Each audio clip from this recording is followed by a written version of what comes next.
Hey y'all, this is Courtney and I have QCT5 Pro with gold, and this video is for people who use fabric comp in their gold. It doesn't matter if you're setting up a panto, a block, or borders and corners. Anywhere that you're going to use fabric comp, this applies.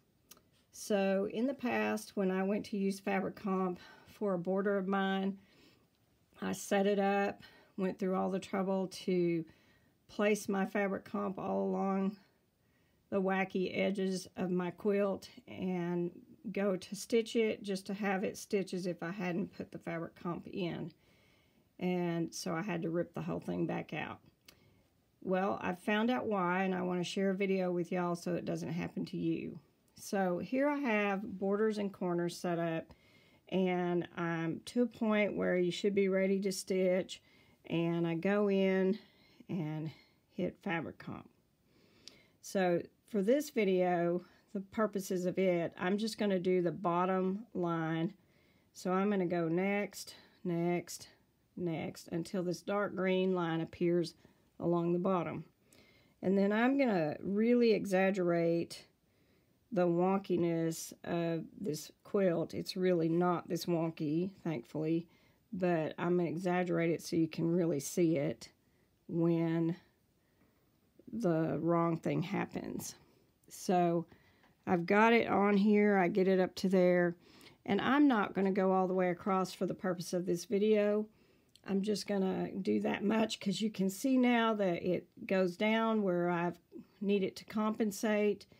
And if this were a quilt I were stitching out, it would stitch it out along that line. So we're done with that. Let's pretend I've gone all the way around. We push OK, and we're ready to stitch out our quilt.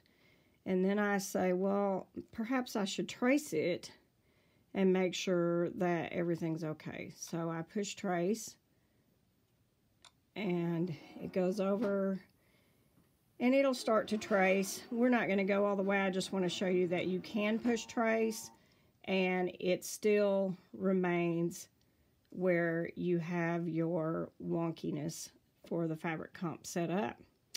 But let's say that I did my fabric comp and then I say, uh-oh, did I optimize? Or I say, uh-oh, did I remember to set my settings? Either one of these. If you push optimize after you've done your fabric comp, or if you push settings, it's going to undo all of your fabric comp. And there's no way to get it back except to go all the way across and redo it by hand again. So let's say I go into settings, and even if I say, oh, everything looks fine, and I press OK, look, now my fabric comp is gone and I have to start over.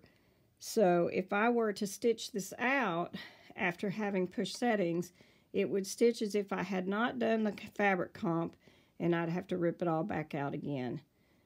So I hope this helps y'all. Remember, when you're using fabric comp, do your settings and your optimizing first, and then do your fabric comp last, and then pull your bobbin and start sewing. Thank you. Have a good day.